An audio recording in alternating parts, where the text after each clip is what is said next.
You wake up, and what's the first thing you do? You go pick up your phone, scroll for about 30 minutes, catching up about the things you missed, and basically things you won't really remember at the end of the day. You get up, maybe listen to some music while getting ready for work. And at work, when taking a break, you pick up your phone again. See what you missed, maybe check out some entertaining videos, scroll some short form content, and go back to work. You go home, and to try to take the edge off and relax a bit, to take mind of things, you reach again for your phone and scroll some more, and the cycle repeats again. Does this sound like you? Well, I wouldn't be surprised.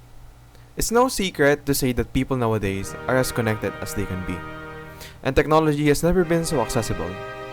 It's also very evident to say that we are, as of writing, never been on our phones so much as today.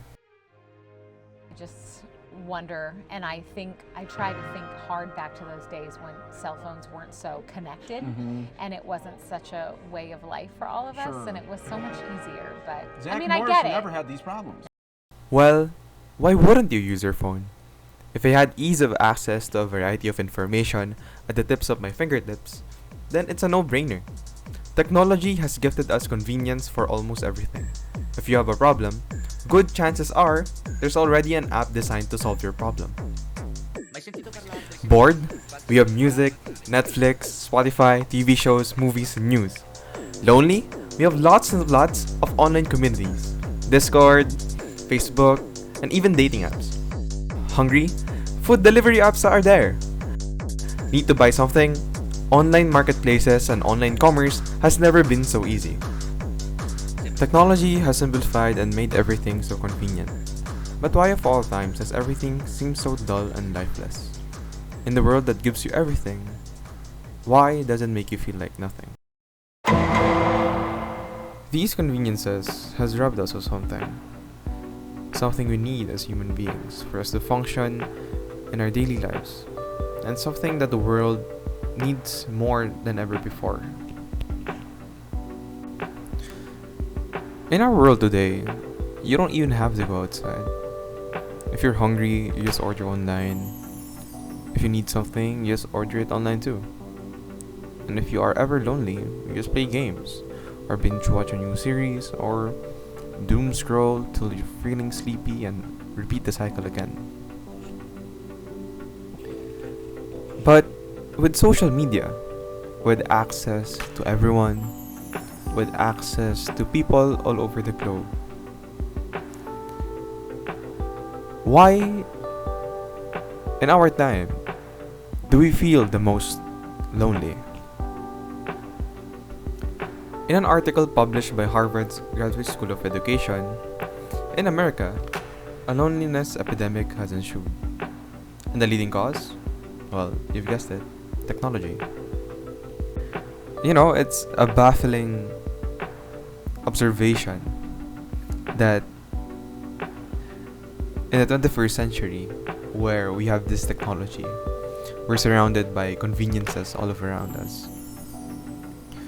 We feel this feeling the most, especially at a time where healthcare has improved a lot, in which this time on earth, there has never been more humans on earth than now.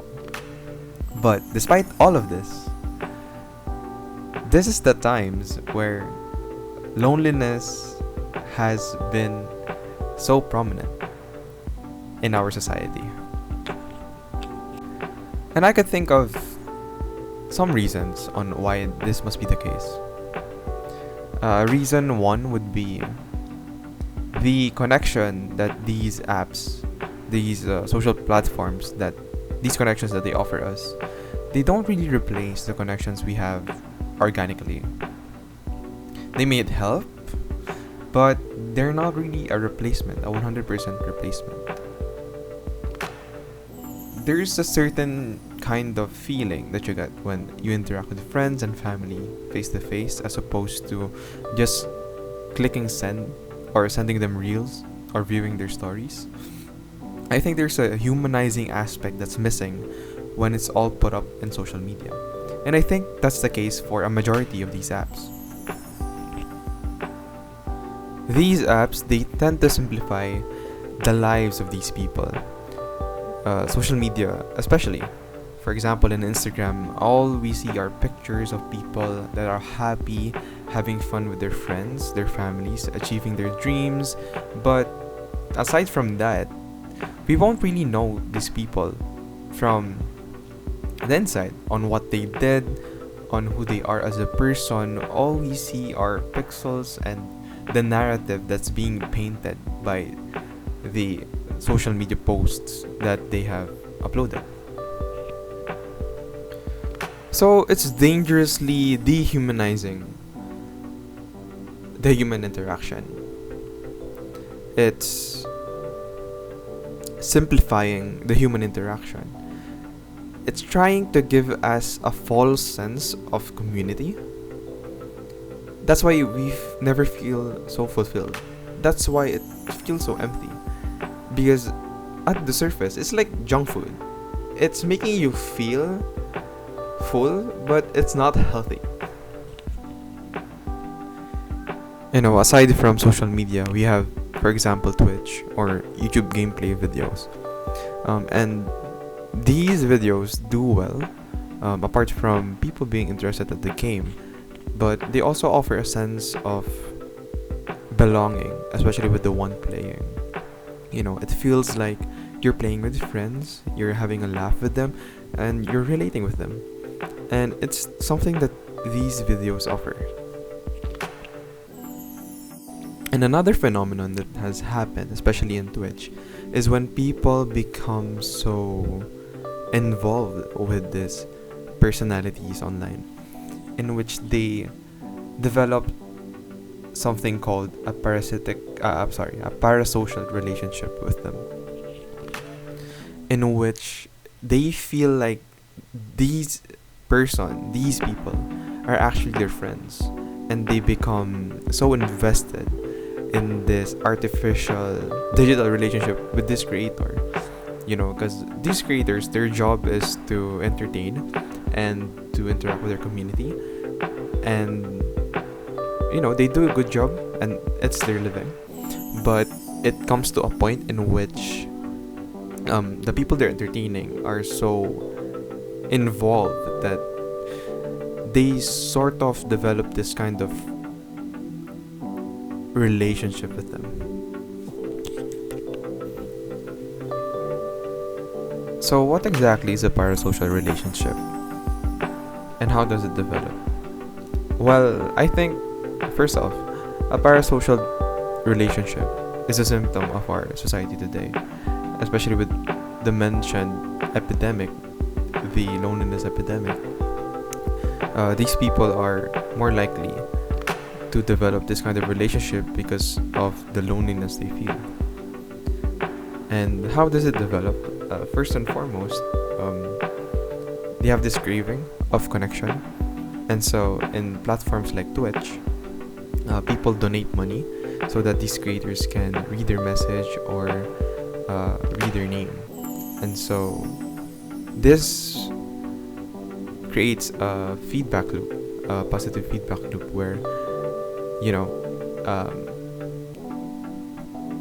a viewer may donate money and the creator can interact with them, and this interaction can fuel their sense of belonging and can make them think that because I've interacted with this person, with this streamer, that I've given him this much money, that we are now friends, that we have this relationship together, that they no longer see the line between a viewer and a creator.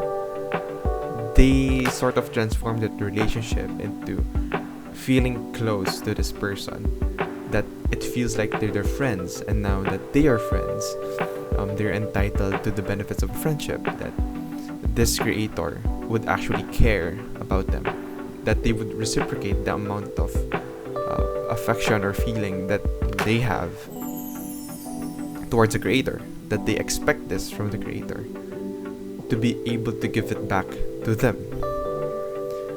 And this becomes a curious case if you took into consideration that this creator may be dealing with a lot of people. They're entertainers, they have a lot of fans, a lot of viewers, And it's not necessarily their job to be your friend. They're not your friend. It's their job to entertain you. It's their job to become someone you interact with.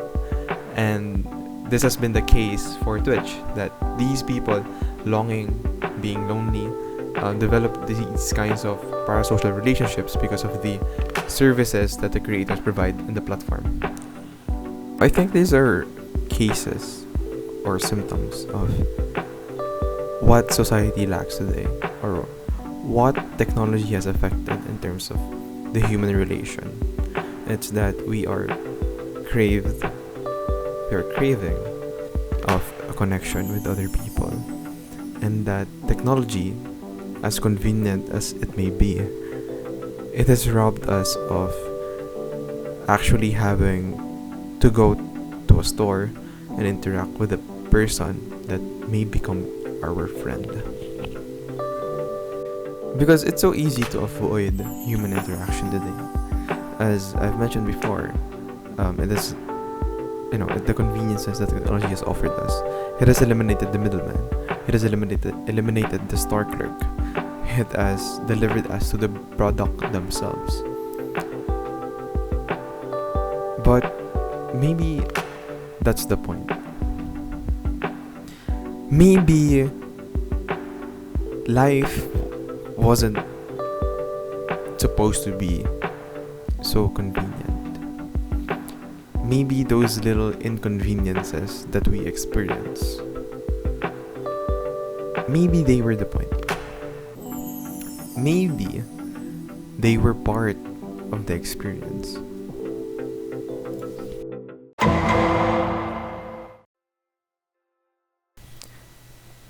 I think what we lack today that could cure this sense of being always online, lacking the connection, is to slow life a bit. I think the conveniences that has been offered to us has made us so allergic to hardship. Aside from social media being so interactive, being so fun, being so colorful, and being so addicting, I think a cure for what we've been feeling is to cut ourselves off of technology, of even the conveniences it offers, and to actually to go back to an older time in which we had to get out of our own place and interact with people. And I think that's the first step that we can do in order to cure this sense of disconnect from humanity and society that will make things feel more organic and less artificial. And it's not only me that has noticed that this might be the way, that the super fast, hyper-connected world that we live in is affecting how we interact and how we feel. A lot of users are also following this trend of going back to a more analog way of living, of using old phones, of disconnecting to social media entirely, of using old devices, not being so hyper smart, but going back to a time where devices were actually tools that we use to serve a specific purpose, that we are using this device, that this device isn't using us.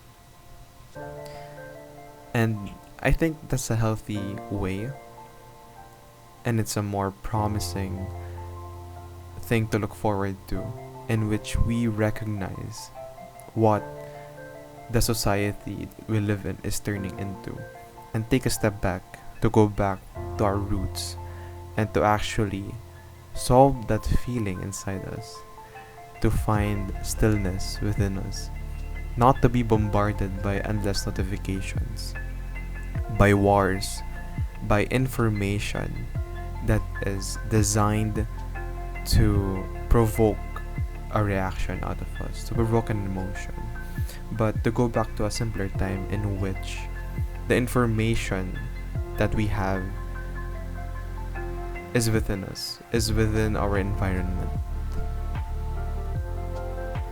I used to have a very hard time to believe that if I were to disconnect from social media, I would miss out on all the valuable information that it has to offer for me. But from the 2 to 3 years that I've somewhat cut myself off by not interacting as much, I had a realization that if news is truly important, it will reach to you regardless, by the means of your friends or by the means of your family. That some person will find a way in order to communicate this valuable piece of information. And it has helped really to filter things around my life and to treat it as a way of silencing the unimportant. I think having the time to disconnect to social media has a lot of benefits in mind. One of which being having standards for yourself, and these standards being set by yourself. Social media has allowed us to have an access to an array of individuals, top of their crafts and top of their league.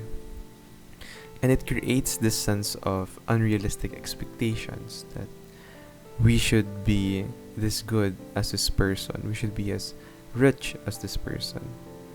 And this creates a negative feedback cycle in which you have this aching feeling that you're always never enough, that you won't reach this person's mastery. And a personal thing coming from me is, it allowed me to have a mindset of having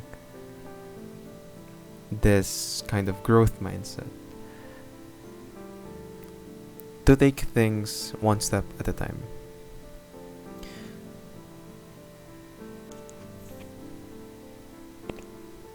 Limiting ourselves and exposing ourselves to social media has its own benefits. On the other hand, you become connected to the world around you, to the people around you, and to the information around you. But we don't think of the costs that we make when we do engage in it. Sometimes we lose connection of ourselves. And personally, I think that's what happened to me. When we lose connection of ourselves, we become someone different. Someone that is influenced by those things around you. In cutting off social media, you can have a sense of yourself. The stillness in between you and your soul and your spirit and your mind and body. You get to connect those things. And I think that is one of the things that it robbed us. That whenever we have a break, whenever we have time for ourselves, instead of sitting in boredom, instead of sitting of having a sense of feeling, instead of thinking by ourselves, we tend to distract ourselves by stimulating our brain with entertaining videos, news, interacting with other people. We lose that sense of connection with ourselves because we don't find the time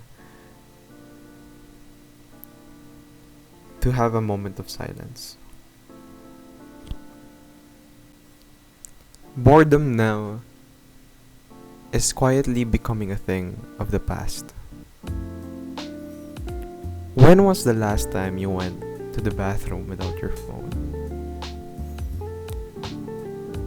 When was the last time you sat and read a book? When was the last time you sat in silence without watching a video, without listening to music? When was the last time you had dinner without watching a video? Boredom is a very curious emotion. Why? It's uncomfortable. It's unsettling. It's a moment where you wake up from autopilot, from life, and you began experiencing this sort of existentialist crisis in which you evaluate what you have been doing, what things have you been doing, what you need to do, and it's weird. It's uncomfortable. But boredom actually has a purpose. This sort of unsettling is actually our own body and mind trying to figure out a thing or two in order to find something fulfilling for us. You know, it's quite curious if you think about it, that loneliness, depression has been an all-time high. People have been searching for meaning, searching for a sense of fulfillment in this day and age. And it is also curious that boredom and curiosity has been at an all-time low. Boredom because we're so stimulated, we're so always online. There are things that have been bothering us, have been smothering us all day with notifications, with news, with brand new deals, that we don't take a step backward and just think and be one with our body. And I think those two things are connected. Boredom serves as a way to connect with ourselves, to connect and try to find something that will give us meaning, that will make us whole, that will further our life into something that we want. And that's a dangerous thing this social media, this apps, technology has been doing, because they've been eliminating this important part of the human experience, boredom. It's uncomfortable. Why? Because it makes you uncomfortable in order to find something. That uncomfortability is deliberate. It's for you to get moving. It's for you to experiment, to be curious, to interact with your environment, and to actually experiment with things that you want, that you might not have discovered if you were not bored.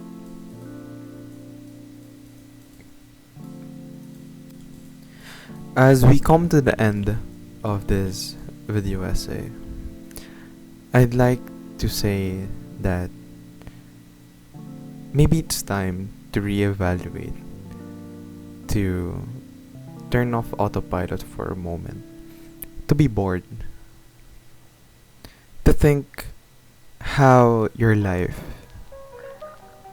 has actually been routine, how the things that you wanted to do, the things that you wanted to start, how many times have they been put off because you didn't have time?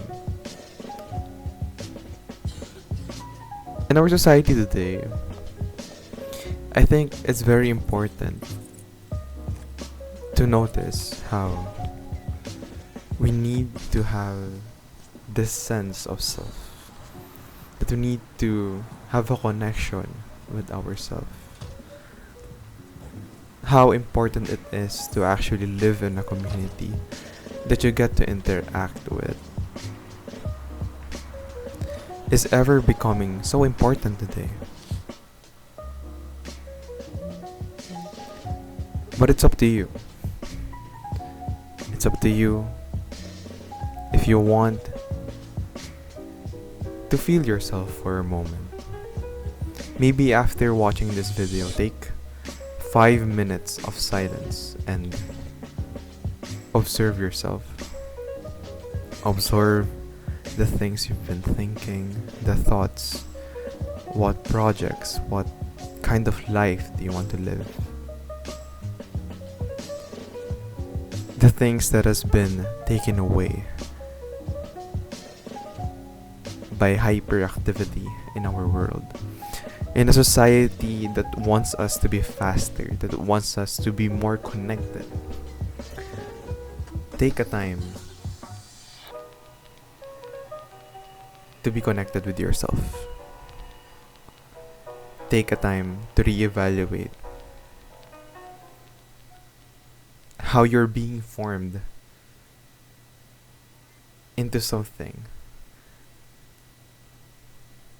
And maybe you'll find out that you may not be agreeing with it. Thank you.